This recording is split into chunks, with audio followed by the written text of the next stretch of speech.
사업자 등록 자체는 누구나 쉽게 할 수 있습니다. 근데 진짜 문제는 어려워서 못하는 것이 아니라 잘 몰라서 세금을 훨씬 더 내는 경우가 많다는 건데요. 똑같이 온라인 판매를 해도 사업자 등록을 어디서 어떻게 하느냐에 따라 내가 내는 세금이 0원이 될 수도 있고 많게는 수천만 원까지 차이가 날 수 있습니다. 저도 처음에 유튜브만 보고 그대로 따라했다가 이런 중요한 부분을 모르고 손해를 봤었는데요. 유튜브에는 간편하고 빠르게 등록하는 방법을 소개하는 영상은 많았는데 정말 내 상황에 맞게 어떻게 해야 세금을 고려하면서 사업자 등록을 할 수 있는지 정확하게 알려주는 영상은 거의 없었습니다. 그래서 오늘 영상에서는 몰라서 손해보는 일이 없도록 사업자 등록할 때 반드시 알아야 하는 핵심 내용을 먼저 정리해드리고 그 다음 그대로 따라 하실 수 있도록 순서대로 설명드리겠습니다. 사업을 시작하기 전에 최소한 이 세 가지는 꼭 확인해야 합니다. 첫째로 내가 어떤 사업을 하려고 하는지입니다. 이게 왜 중요하냐면 우리나라에서는 처음 창업한 사람에게 일정 기간 동안 세금을 감면해주는 제도가 있는데요. 그런데 이 감면 혜택이 모든 업종에 다 주어지는 게 아니라 국가가 지정해 놓은 18개 업종에만 적용되는데요.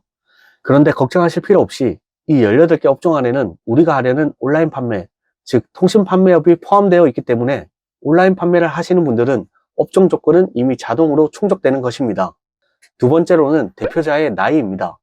첫째 조건인 감면 대상 업종에 해당하더라도 대표자의 나이가 청년 기준에 포함되지 않으면 세금 감면 혜택을 받을 수 없는데요. 국가에서는 창업 당시 만 15세에서 34세 이하의 대표자에게만 이 감면 제도를 적용하고 있습니다. 그리고 만약 만 34세를 이미 넘었다고 하더라도 군대를 다녀오신 분들은 그 복무 기간만큼 나이가 조정되기 때문에 청년 기준에 포함될 수도 있는데요. 그래서 병역 기간이 있다면 감면 대상이 될 가능성이 있으니 꼭 확인해 보시는 것을 추천드립니다. 그래서 감면 대상 업종에 해당하고 대표자 나이까지 청년 기준에 포함되어야 감면 대상이 될 수 있습니다. 마지막으로 사업장 주소지입니다. 앞에 설명드린 업종과 나이가 충족되었다면 이제 사업장 주소지가 어디에 있느냐에 따라 세금 감면율이 50%에서 100%까지 달라지는데요. 여기서 중요한 내용이 있으니 하나 짚고 넘어갈게요. 2025년까지 창업하시는 분들과 2026년에 창업하시는 분들 기준이 조금 달라집니다. 2025년까지는 수도권 가밀억제 권역 여부만 판단하면 되었는데 2026년부터는 법조 확인 개정되면서 세 가지로 분류되었는데 천천히 설명드려 볼게요. 가항에 보시면 수도권이 아닌 지역이거나 수도권이더라도 인구 감소 지역에 창업하는 경우에는 100% 감면 혜택이 적용되는데요. 쉽게 말해서 서울, 경기도, 인천이 아닌 지역에서 창업을 하시거나 수도권이더라도 이렇게 인구 감소 지역으로 지정된 곳에서 창업을 하시면 100% 감면되는 것입니다. 그리고 나머지 두 가지 사항은 기존과 같이 수도권 가밀억제 권역 여부를 가지고 판단을 하는데요. 수도권에서 창업하지만 가밀억제 권역이 아닌 곳이라면 75% 감면이 적용되고 가밀억제 권역이라면 50% 감면만 적용되는 것입니다.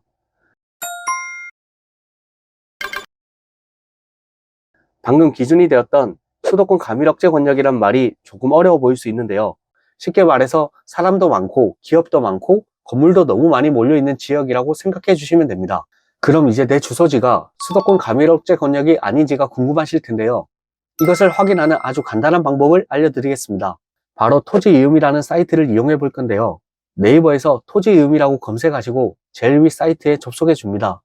그리고 중간에 내가 사업할 주소지를 입력해 주시고 열람 버튼을 클릭하였을 때 이렇게 가밀억제 권역이라는 문구가 있는 곳은 가밀억제 권역에 해당하므로 50% 감면이 적용됩니다. 여기서 두 가지 경우가 있을 수 있는데요. 첫 번째는 이미 사무실을 가지고 있는 경우인데요. 이 경우에는 그냥 그 사무실 주소를 토지이음에 입력해서 가밀억제 권역인지 확인해 주시면 됩니다. 두 번째는 아직 사무실이 없는 경우인데요. 이때 초기 비용을 아끼려고 현재 거주하고 계시는 집 주소를 사업장 주소로 등록하는 경우가 많은데요. 이렇게 하면 나중에 판매하시는 플랫폼의 사업장 소재지에 제가 거주하는 정보가 노출될 수 있기 때문에 추천드리지 않습니다. 그래서 사무실이 없으신 분들은 네이버에서 공유 오피스라고 검색해 보시면 월 1만원대에도 사업장 주소지로 활용할 수 있는 곳들이 많이 있기 때문에 이런 곳들을 활용하시는 것을 추천드립니다. 그리고 그 공유 오피스 주소 역시 토지이음에서 가밀억제 권역 여부를 한번 확인해 주시면 됩니다. 이렇게 해서 업종, 나이, 그리고 주소지 이 세 가지 조건을 모두 체크하셨다면 이제 정말로 사업자 등록을 진행할 준비가 다 된 겁니다. 그럼 이제 실제로 사업자 등록을 같이 진행해 보겠습니다. 네이버에서 홈택스라고 검색하시고 제일 위 사이트에 접속해 줍니다. 그 다음 우측에 로그인 화면에서 간편 인증을 클릭해서 카카오톡 등 원하시는 방법으로 로그인 해주시고 상단 검색창에 사업자 등록 신청이라고 검색해 주시고 개인 사업자 등록 신청을 클릭해 줍니다. 그 다음 기본 정보 사항에서는 실제로 연락받으실 휴대전화번호와 이메일 주소를 입력 후 수신 동의해 주시고 아래 선택 사항을 하나씩 살펴보겠습니다. 첫째로 공동사업 질문에서는 저희는 단독으로 사업을 진행할 거기 때문에 아니요 체크하시고, 그 다음 2번은 저는 제 건물에서 사업을 하는 게 아니라서 예 체크하시고, 만약 사업하는 장소가 본인 소유의 건물이라면 아니요를 체크하시면 됩니다. 그 다음 3번은 사업장 주소지가 저희 집이 아니기 때문에 아니요 체크하시면 되는데요. 그 다음 4번 멘토링 서비스와 5번 유흥업소는 아니요를 체크해 주시고, 6번 통신 판매는 저희가 전자상 거래를 할 것이기 때문에 예를 체크해 주시고, 그 다음 7번 화물 사업자는 아니요 체크하시고, 8번 우편 수령 장소는 사업장 주소지로 받으려면 아니요를 체크하시고, 거주지나 다른 장소로 받으려면 예를 체크하시고, 다음 버튼을 클릭하시면 여기서부터는 빨간색 별표가 표시된 필수 항목 부분만 입력할 건데요. 우선 상호명을 입력해 주시면 되는데, 이 상호명을 입력할 때 주의하셔야 하는 사항이 있습니다. 바로 동일 지역 내에서는 동일 유사 업종의 같은 상호를 사용할 수 없는 것인데요. 그래서 이것을 확인할 수 있는 가장 간단한 방법을 알려드릴 텐데요. 네이버에서 공정거래위원회라고 검색하시고 제일 위 사이트에 접속해 줍니다. 그 다음 상단에 정보 공개를 클릭하시고 아래에 사업자 정보 공개 클릭, 그 옆에 통신판매 사업자를 클릭하시고 중간에 통신판매 사업자 조회를 클릭해 줍니다. 그리고 아래에 사업자 등록번호 항목을 회사명으로 변경하시고 내가 등록하려는 상호명을 입력 후 검색하였을 때 동일 지역 내에만 없으면 등록이 가능한 것입니다. 다시 돌아와서 개업 일자를 입력하시고 하단에 사업장 소재지에 사업장 주소를 입력해 주시고 임대차 내역란에는 임대차 입력 수정 버튼을 클릭하시고 초반에 2번 질문 화면에서 사업장 주소지를 타인 소유라고 선택하셨다면 임대차 계약서를 작성하셨을 텐데요. 그 임대차 계약서 정보를 임대인 정보부터 면적까지 필수로 표시된 빨간 별표 부분만 작성해 주시고 등록하기 버튼을 클릭하시면 됩니다. 그 다음 업종 선택에서는 업종 입력 수정 버튼을 클릭하시고 우리는 온라인으로 제품을 판매할 것이기 때문에 검색란에 전자상 거래라고 입력 후 검색을 클릭하시고 제일 상단에 업종 코드 525101을 선택하시고 주업종으로 업종 등록을 클릭하시면 됩니다. 만약 해외 구매 대행업도 하시는 분이라면 검색란에 해외 직구라고 검색하시고 아래 업종 코드인 525105를 선택하시고 제일 아래 산업 분류 코드 47911을 선택하시면 됩니다. 밑에 선택 사항에서는 현금 영수증 가맹점 가입란에만 여에 체크해 주시고 그 밑에 사업자 유형은 간이 사업자로 선택하셔서 세금 혜택을 받으시는 것을 추천드립니다. 간이 사업자는 연매출 1억 400만원 미만까지는 계속 유지가 되고 1억 400만원이 넘으면 자동으로 일반 가세자로 변경되기 때문에 초반에는 간이 사업자로 세금 혜택을 받으시면서 시작하시면 됩니다. 그 다음 종교단체 여부는 부로 체크해 주시고 아래에 저장 후 다음 이동 버튼을 클릭해 주시면 됩니다. 그러면 이렇게 서류를 제출하라는 창이 나올 텐데요. 제일 위에 임대차 계약서 부분만 파일을 찾아서 첨부한 후 다음 클릭해 주시고 제출 서류 확인하기를 클릭 후 확인하였습니다에 체크한 후에 신청서 제출하기를 클릭하시면 사업자 등록 신청이 완료가 된 것이고 이전에 사업자 등록할 때 입력하셨던 휴대폰으로 사업자 등록증 발급이 완료되었다는 연락이 오면 홈택스에 로그인하셔서 나의 민원에 보시면 사업자 등록증을 출력하실 수 있습니다. 사업자 등록을 마쳤으면 우리는 온라인에서 물건을 판매하는 것이기 때문에 통신판매업 신고라는 것을 해주셔야 하는데요. 이것을 하기 위해서는 간단하게 몇 가지만 해주시면 되는데 이것도 쉽게 설명드려 보겠습니다. 우선 네이버에서 쿠팡 판매자 센터라고 검색해 주시고 판매자 입점 홈페이지를 클릭해 줍니다. 그러면 아이디부터 핸드폰 번호까지 차례대로 입력하신 후에 밑에 필수 사항만 체크해 주시고 가입하기 버튼을 클릭해 주시면 가입이 완료되고 중앙에 판매자 정보 입력이라는 문구를 클릭하시면 사업자 등록 번호부터 사업장 주소까지만 입력해 주시고 하단에 구매 안전 서비스 이용 확인증 다운로드 버튼을 클릭하셔서 파일을 받아주시면 되는데요. 다운로드 받아보시면 PDF 파일로 되어 있어서 캡처를 통해서 이미지 파일로 저장해 주셔야 나중에 통신판매업 신고할 때 첨부가 가능합니다.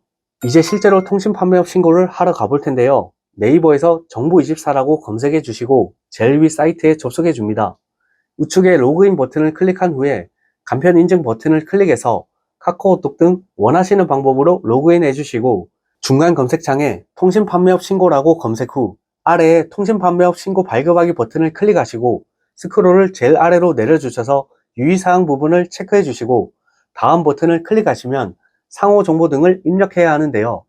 여기서도 필수 부분만 입력해 보겠습니다. 상호 정보에는 방금 발급받은 사업자 등록증을 참고해서 상호명과 사업자 등록번호, 연락처 주소를 입력해 주시면 되고, 아래에 대표자 정보에도 순서대로 입력해 주시면 되고, 그 아래로 가시면 판매 정보가 나오는데요. 여기서 판매 방식은 인터넷을 클릭해 주시고, 인터넷 도메인 이름은 쿠팡으로 입력해 주시면 되고, 호스트 서버 소재지는 입력하지 않으셔도 괜찮습니다.